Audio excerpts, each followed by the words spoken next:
इस कार्यक्रम के पुण्यार्जक हैं भगवान नेमिनाथ दिगंबर जैन मंदिर, सुस दिगंबर जैन मंदिर समिति, अंतर्गत जैन संघ पुणे JSP, ज्ञानोदय जैन सोसाइटी के सामने भगवान नेमिनाथ चौक, सुसगांव, पुणे।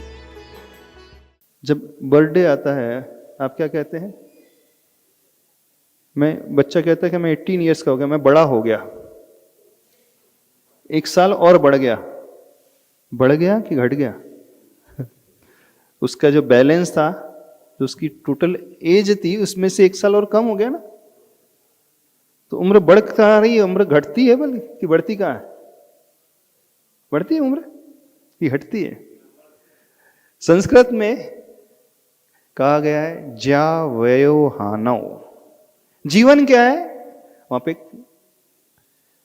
धातु से अर्थ निकाला जाता है। बोले जीवन क्या है?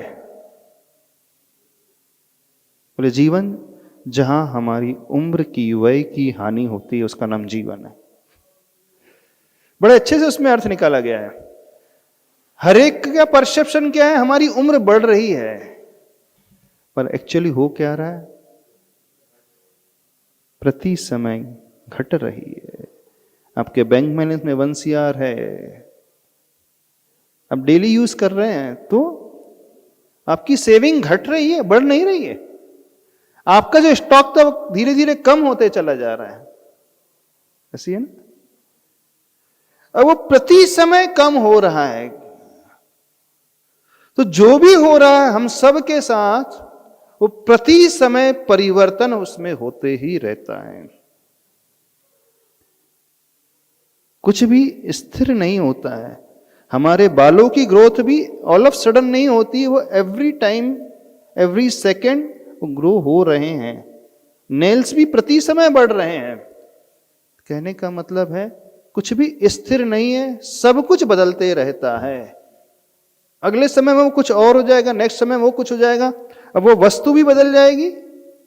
जैसे पेंसिल है, इसकी एक लाइफ होती है ना, पर्टिकुलर टाइम पीरियड तक चलेगी, उसके बाद नहीं चल पाएगी। व्हीकल होती, गाड़ी होती, इसकी लाइफ, एवरेज लाइफ कितनी थी? 15 ईयर्स, 20 ईयर्स। उसके बाद वो डेप्रिशिएट, उसके वैल्यू होकर के 0 आ जाएगी, कुछ मतलब नहीं रहेगी। तो हमारी बॉडी की भी एक एज होती है, हर एक वस्तु की, हर एक ऑब्जेक्ट की एक पर्टिकुलर एज होती है। पर ऐसा नहीं होता कि पर्टिकुलर लास्ट मोमेंट में जाकर के उसमें परिवर्तन होता है। वो परिवर्तन प्रत्येक सेकंड में होते रहता है। तो उस वस्तु में भी परिवर्तन हो रहा है, और हमारे भावों में भी परिवर्तन हो रहा है, और हमारे भीतर भी परिवर्तन हो रहा है। तो जो हम एक समय पहले थे, 1 सेकंड पहले थे, अब नहीं है। हमारी एज में परिवर्तन हो गया है। जो हम एक समय पहले, 1 सेकंड पहले सोच रहे थे, अब वो नहीं सोच रहे हैं, उसमें भी कुछ चेंजेस हो चुके हैं, ना।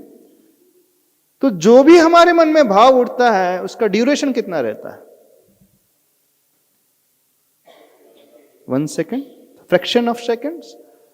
जैन धर्म के हिसाब से समझे तो उसकी इकाई जो है एक समय की, सबसे सूक्ष्म इकाई टाइम की जो है समय है।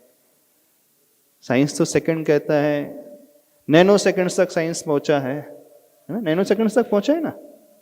पर जैन धर्म में कहता है कि 1 सेकंड में अनकाउंटेबल, असंख्यात समय हो जाते हैं। साइंस तो पूछा 10⁻⁹ तक, उसने 1 सेकंड के पार्ट कितने कर दिए? 10⁻⁹, यानी अरबवा हिस्सा 1 सेकंड का उसने निकाल लिया। लेकिन जैन धर्म के हिसाब से 1 सेकंड के कितने पार्ट्स है? तो असंख्यात, हम गिन नहीं सकते, इतने सारे पार्ट्स हो सकते हैं। तो एवरी समय, एवरी टाइम सब कुछ बदल रहा है। तो हम जो बदल रहा है उसमें स्थायी की कल्पना कर लेते हैं, उसे रोक लेते हैं, उसे पकड़ लेते हैं, तो वहीं प्रॉब्लम शुरू हो जाते हैं खड़ा होना।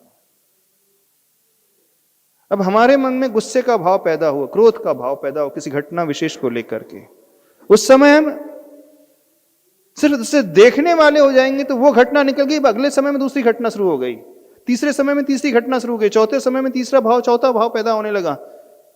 नहीं, वो घटना भी बदल गई और हम भी बदल रहे हैं। तो जो व्यक्ति इस ढंग से सिचुएशन को देखना शुरू कर लेता है, अब वो बहाव में बहेगा नहीं, वह उससे डिटैच्ड हो जाएगा, अलग हो जाएगा।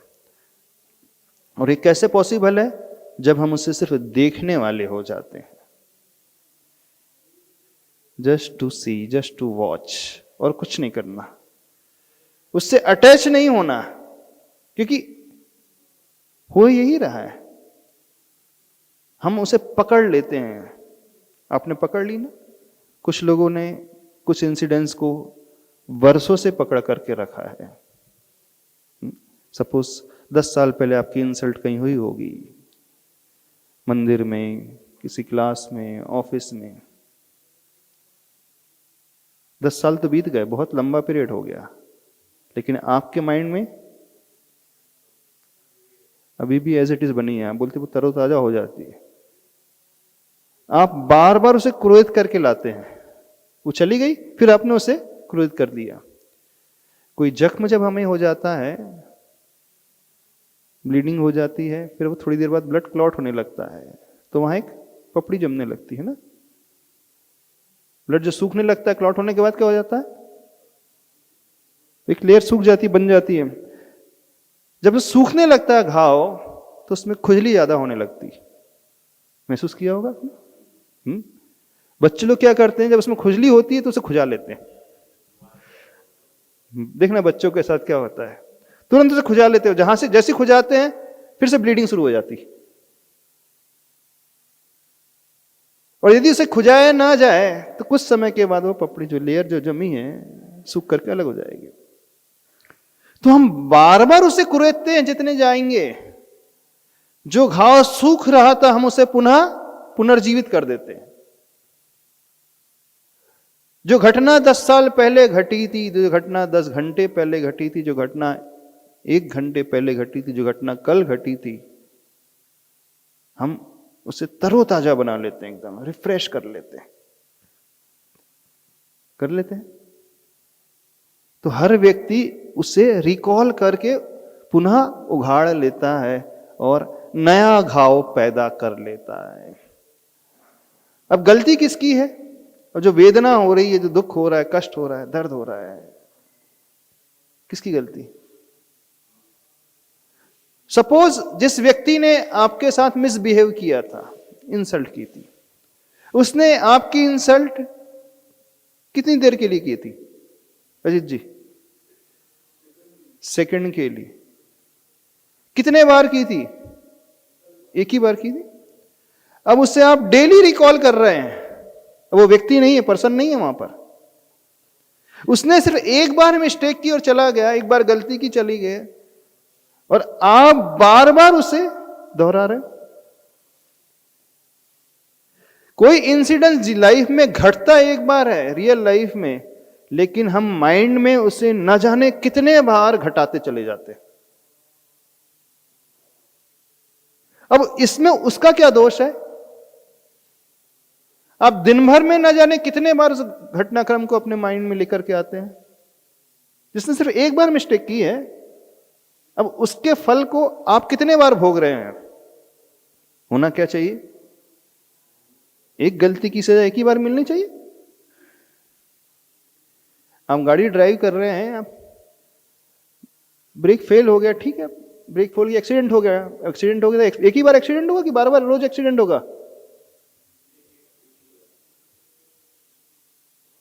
तो आप रियल लाइफ में अपने साथ क्या करते हैं?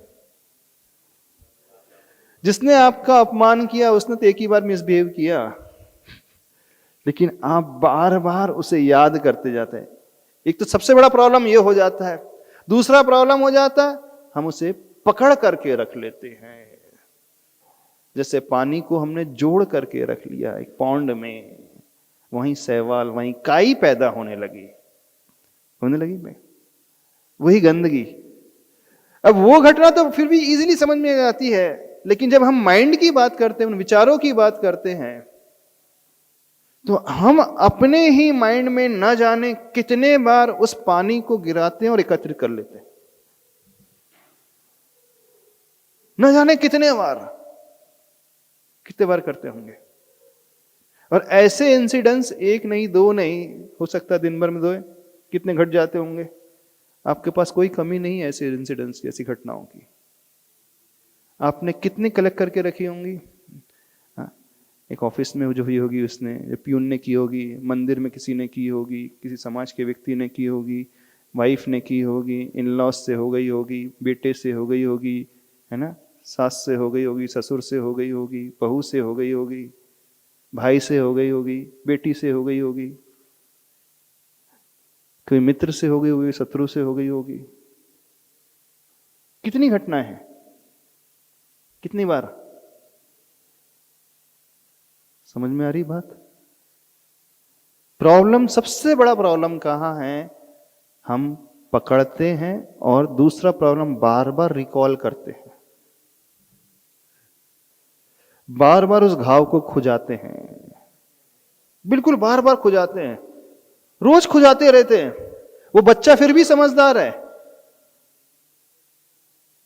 वो तब खुजाता है जब वो एकदम सूखने को होता है। लेकिन जिंदगी में व्यक्ति, चोट लगी नहीं, थोड़ा सा क्लॉट हुआ नहीं कि फिर हम खुजा दिया उसको तुरंत, कुछ टाइम ही नहीं देते उसे सूखने का। यदि घाव को सूखने का टाइम नहीं दिया जाएगा तो वो कभी हील नहीं होगा। होगा हील? कभी हील नहीं होगा। आप कितने भी ऑइंटमेंट लगा लो, आपने ऑइंटमेंट लगाई, शाम को ऑइंटमेंट लगा, फिर सवेरे फिर से नाखून से लिया, ये कर दिया, ऐसा कर दिया, कितने बार होता है। फिर बाद में व्यक्ति शिकायत करता है कि मुझे अच्छे से चैन से रहना नहीं आता, मैं बैठ ही नहीं पाता हूं, उसकी बात को लेकर के टेंशन होते रहता है, विकल्प होते रहता है। विकल्प उसने तो एक बार दिया है, हमारे साथ कुछ ऐसा एक बार ही किया है उसने लाइफ में, और एक बार करके वो फ्री हो गया, चला गया। अब हम उससे बार बार दोष दे रहे हैं तो हमारी गलती है कि उसकी गलती? किसकी गलती बताइए? समझ रहे हो? तो होना क्या चाहिए? हम हर घटनाओं को देखना सीखें और इस बात को भी लेना सीखें कि नहीं, वो एक समय से ज्यादा रुकने वाली घटना नहीं है। तो जैसे ही हम वॉचर हो जाते हैं, सिर्फ देखने वाले हो जाते हैं, वो पानी आया, गिरा और बह गया। पानी गिरेगा, हमेशा गिरेगा, लेकिन हम उसे बहने दें, हमेशा उसे रोक करके ना रखें। ये इम्पॉसिबल है कि बारिश ना हो, ये इम्पॉसिबल है कि इंसिडेंट्स हमारे साथ ना घटे। ये घटेंगे, हर एक के साथ घटते हैं, हर एक के साथ घटते हुए आए हैं। असंभव है, कोई नहीं बच पाया इससे और न कोई बच पाएगा। अब जो दुखी हो रहे हैं, ये दुख हमने स्वयं क्रिएट किया, किसी और ने नहीं क्रिएट किया। कोई अपराध हो जाता है, अदालत उस अपराध की सजा सिर्फ एक ही बार सुनाती है। चोरी की किसी ने, तो उसे कितने बार सजा होगी बताइए? एक बार उसने चोरी की सजा कितने बार होगी? एक बार, दो बार, तीन बार, कितने बार? नहीं, वो जज बोलेगा मुझे फिर से याद आ गया, तुम फिर से जाओ 10 साल के लिए जेल। ऐसा नहीं, एक गलती की सजा एक ही बार इनफ है, इससे ज्यादा नहीं होना चाहिए। लेकिन हम क्यों हैं कि एक ही गलती की सजा बार बार लेने पर उतारू हो जाते हैं? क्यों अपने आप को ऐसा बना करके जी रहे हो? होना तो ये चाहिए वो इंसिडेंस घट भी रहा है तो उसकी भी सजा हम ना भुगते हैं। वो कैसे पॉसिबल? जब हम उसे देखना शुरू कर देंगे, बहना शुरू कर देंगे, अपने माइंड में उसे भाव में लाना शुरू कर देंगे। एक बार एक एग्जांपल दिया था, जो रोड बहुत बिजी होता है, एक्सप्रेस हाईवे होते हैं ना, बॉम्बे पुणे एक्सप्रेस हाईवे, उसमें डेली न जाने 1000 व्हीकल निकलती होंगी। 1000 व्हीकल निकलने से कोई परेशानी नहीं होती है, परेशानी कब हो जाती है? जब एक कार रुक गई, टायर पंक्चर हो गया, तो क्या हो जाएगा? पूरा ट्रैफिक जाम होने लगेगा। और एक कार नहीं रुक रही है तो हजारों गाड़ियां निकलते रहे उस एक्सप्रेस वे से, कोई फर्क नहीं पड़ता। जहां एक गाड़ी ब्रेक डाउन हुई, अब ट्रैफिक जाम शुरू हो गया। तो हमने भी अपने माइंड में बहुत सारी गाड़ियों को ब्रेक डाउन करा दिया है। अब एक भी गाड़ी, ऐसा नहीं कि बहुत सारी गाड़ियों के ट्रैफिक जाम होने के लिए बहुत सारी गाड़ियों का ब्रेक डाउन होना जरूरी है, ऐसा है? बिल्कुल नहीं। एक गाड़ी इस प्रकार की आ गई तो वहां पे जाम होने वाला है। अब हमारे साथ, सबके साथ क्या है, न जाने कितनी सारी गाड़ियों को अपन ने कहां रोक दिया है, क्या किया है। रास्ता चलता रहे, उसमें कभी कुछ विकल्प नहीं होता है। चलते हुए रास्ते में कोई परेशानी नहीं होती है। परेशानी उन गाड़ियों को रोकने से होती है, परेशानी उन घटनाओं को रोकने से होती है। उस इंसिडेंस को हमने पकड़ लिया, टायर पंक्चर भी हो जाए और थोड़ा थोड़ा उसे मूवमेंट रखा जाए तो भी परेशानी नहीं होती, टो कर लिया जाए तो भी परेशानी नहीं होती है। यदि कुछ घटनाएं घट भी जाए, धीरे धीरे ही सही उसे निकालना सीखें, बहाना सीखें, रोकना नहीं सीखें। तो इलाज सिर्फ इतना ही है, हम देखने वाले बनना सीखें, जानने वाले बनना सीखें।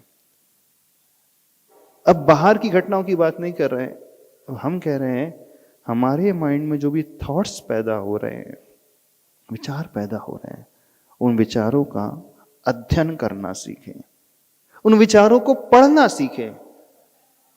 जो भी विचार आ रहा है उसे देखें।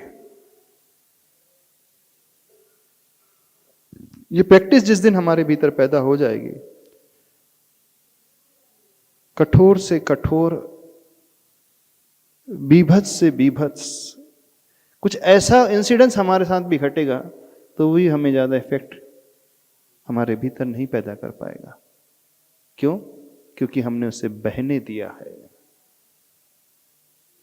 और सत्य यही है, किसी का भी समय एक समय से ज्यादा होता ही नहीं। कोई घटना का जो समय है एक समय से ज्यादा होता ही नहीं। गुस्सा आ रहा है, उस गुस्से को हम देखने लगे, अब जैसे हम देखना शुरू कर देंगे वो हमें प्रभावित नहीं कर पाएगा। प्रभावित तब करता है उस पानी को हमने रोक लिया है। इस कार्यक्रम के पुण्यार्जक हैं भगवान नेमिनाथ दिगंबर जैन मंदिर, सुस दिगंबर जैन मंदिर समिति, अंतर्गत जैन संघ पुणे, JSP, ज्ञानोदय जैन सोसाइटी के सामने भगवान नेमिनाथ चौक, सुसगांव, पुणे।